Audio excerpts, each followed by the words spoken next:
मुसळधार पावसानं सिंधुदुर्ग जिल्ह्यातील प्रसिद्ध सावडावचा धबधबा प्रवाहित। दरवर्षी हजारो पर्यटक या धबधब्याला भेट देतात। मुंबई गोवा महामार्गापासून अवघ्या काही अंतरावरती असलेल्या धबधब्याची नयनरम्य दृश्य ड्रोन कॅमेऱ्यात कैद झाली आहे। साताऱ्यातील कास मार्गावरील एकयू धबधबा ओसंडून वाहू लागला। हिरवाई, धुकं आणि फेसाळलेला धबधबा याची पर्यटकांना पडली भुरळ। नयनरम्य दृश्यांचा आनंद लुटण्यासाठी पर्यटकांची गर्दी।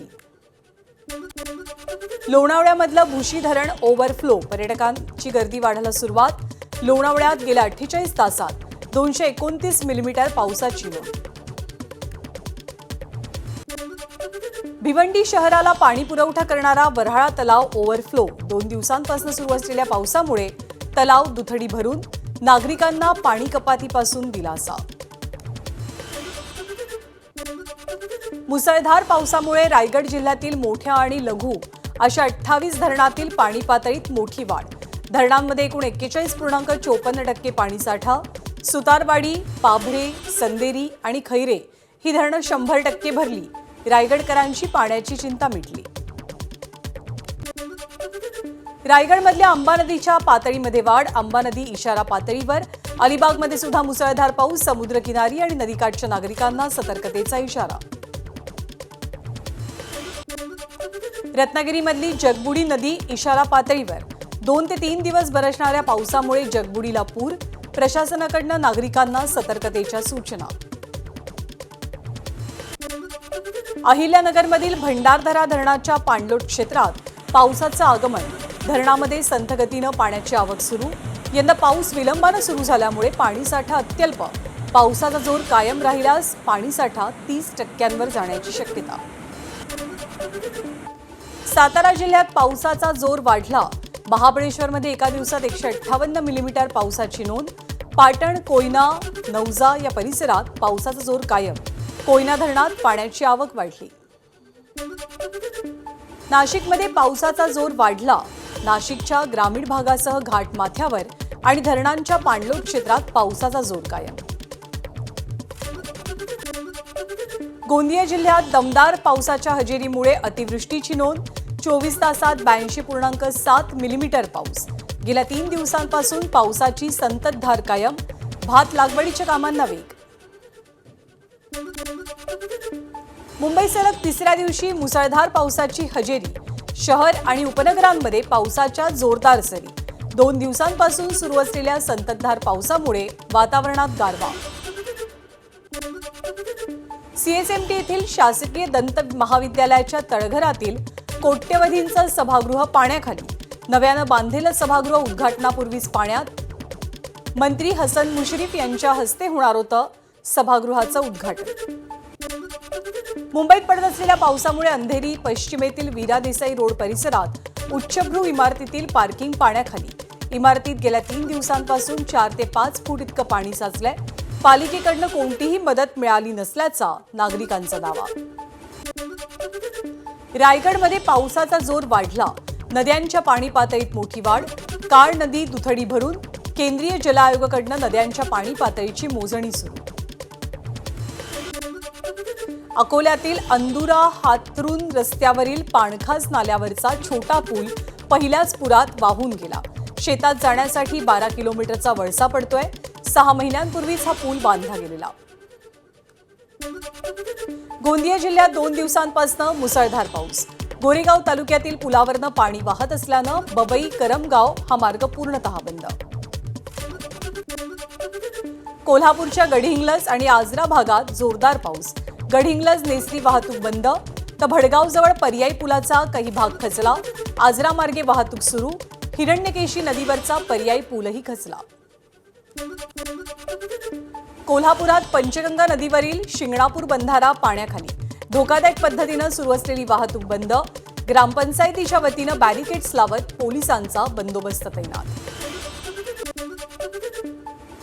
रायगडच्या कर्जतमधील उल्हास नदीवरती असलेल्या श्री विठ्ठलाच्या मूर्तीचं भर पावसात दिसणारं दृश्य समोर।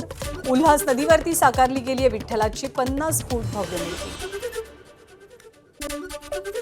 मुंबईच्या मनोरीमध्ये 200 MLD खारं पाणी गोडं करण्याचा प्रकल्प उभारणार.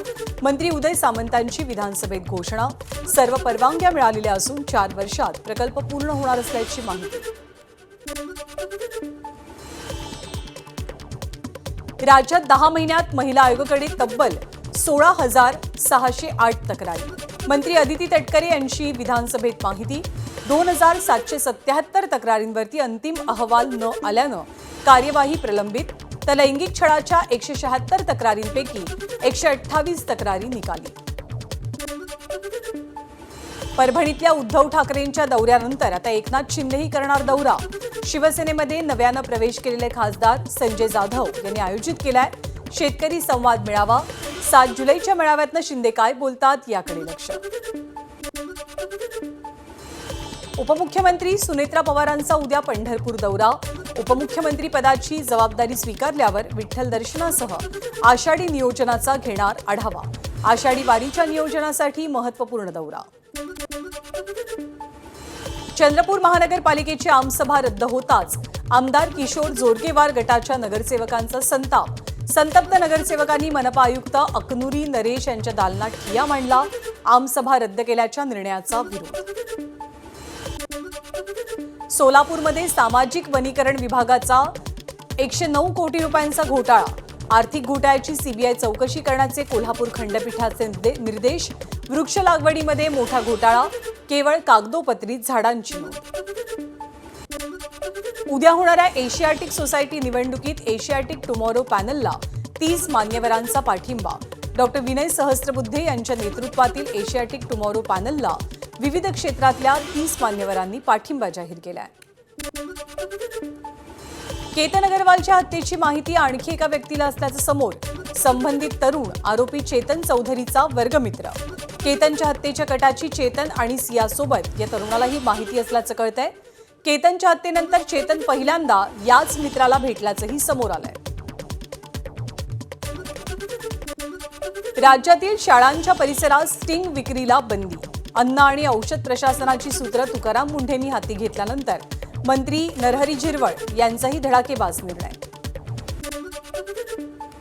सोलापूरच्या सलगर वस्तीतील 118 झाडं तोडल्याप्रकरणी मोठी कारवाई. जागा मालक राजेंद्र हजारे आणि शिवानंद पाटलांना 1,22,00,000चा दंड. 15 दिवसात रक्कम भरण्याचे मनपा आयुक्त सचिन ओंबासेंचे आदेश. बीडच्या शिरूर तालुक्यातील दहिवंडी गावात अन्न आणि औषध प्रशासन विभागाची धाड. जय श्रीकृष्ण उत्पादन केंद्रात खवा आणि पनीरमध्ये भेसळ आढळल्यामुळे 35,000पेक्षा अधिक किमतीचा मिल्क केक, बर्फी आणि अन्नसाठा नष्ट. भंडारा कृषी विभागाच्या भरारी पथकाची मोठी कारवाई. विनापरवाना खतांच्या साठेबाजीचा पर्दाफाश. 8 लाखांचा खतांचा साठा जप्त. 3घांविरोधात गुन्हा. आरोपींची संख्या आणखी वाढण्याची शक्यता.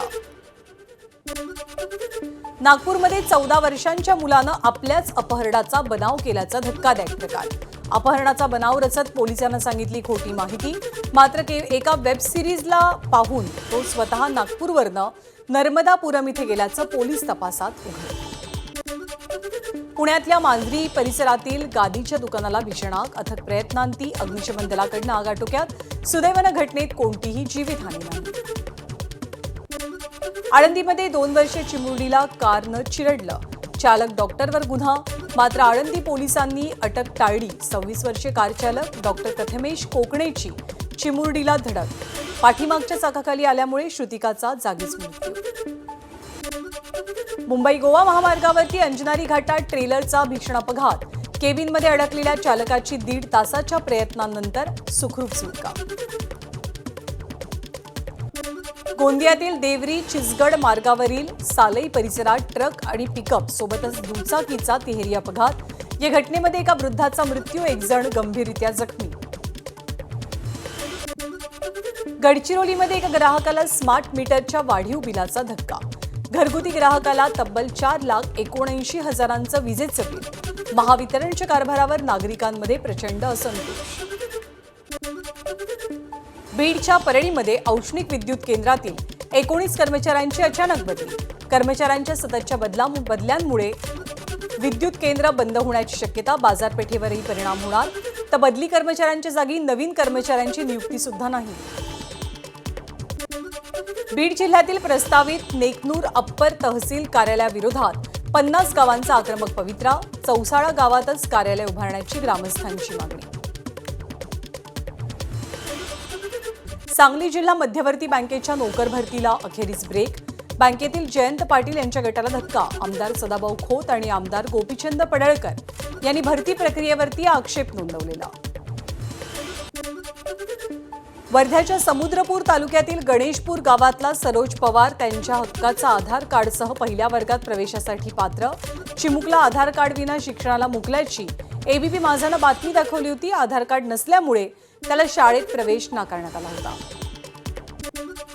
खड्डेमय रस्त्यामुळे अमरावती शहरातील रहाटगाव परिसरातील स्थानिक संतप्त. रस्त्यावरती खड्डे आणि चिखलातनं काढावी लागते वाट. 2 वर्षांपूर्वी भूमिपूजन, मात्र कामाला सुरुवातच नाही. महापालिकेचंही दुर्लक्ष झाल्याचा आरोप. सांगलीच्या कडेगाव तालुक्यातील कुडेपूर ग्रामपंचायतीचा सुवर्ण पुरस्कारानं गौरव. जयपूरमध्ये केंद्रीय मंत्री डॉक्टर जितेंद्र सिंग यांच्या हस्ते कडेपूरचे सरपंच सन्मानित. कोळ्यांच्या जाळ्यात आढळला 10 फुटांचा अजगर. रायगडच्या श्रीवर्धनमधील आदगाव कोळीवाड्यातील पार्किंग कोळीवाडा परिसरातली घटना. सर्पमित्रांकडनं अजगराला जीवदान. अहिल्यानगरमध्ये जून महिना संपला तरी समाधानकारक पाऊसच नाही. 80% पेरण्या रखडल्या. बी बियाणांच्या दुकानातली गर्दी घटली. काही ठिकाणी शेतकऱ्यांकडनं धूळ पेरणी. बीड जिल्ह्यात 2,12,000 हेक्टरवर खरीपाची पेरणी. गेल्या वर्षी जून महिन्यातच 81% पेरण्या पूर्ण झाल्या होत्या. यंदा मात्र केवळ 26% पेरण्या पूर्ण होत आहेत. आळंदीमधील पवित्र इंद्रायणी नदी पुन्हा फेसाळली. अवघ्या 4 दिवसांनी ज्ञानेश्वर माऊलींच्या पालखीचं प्रस्थान होणार असताना इंद्रायणी नदी प्रदूषणाच्या विळख्यात. आळंदीचे नागरिक आणि वारकऱ्यांच्या जीवाशी खेळ सुरू. वसई विरारमध्ये पाणी पुरवठ्यावरती परिणाम. सूर्या धरणाच्या मुख्य जलवाहिनीला ट्रकची धडक. मुंबई अहमदाबाद महामार्गालगत पेल्हार फाटा बावखळ परिसरातली घटना. इराणचे सर्वोच्च नेते अयातुल्ला अली खामेनी यांना अखेरचा निरोप. इस्रायल आणि अमेरिकेच्या हल्ल्यात खामेनींचा मृत्यू झाला होता. त्यानंतर खामेनींवरती 2 ते 2.5 महिन्यांनी अंत्यसंस्कार केले जातील.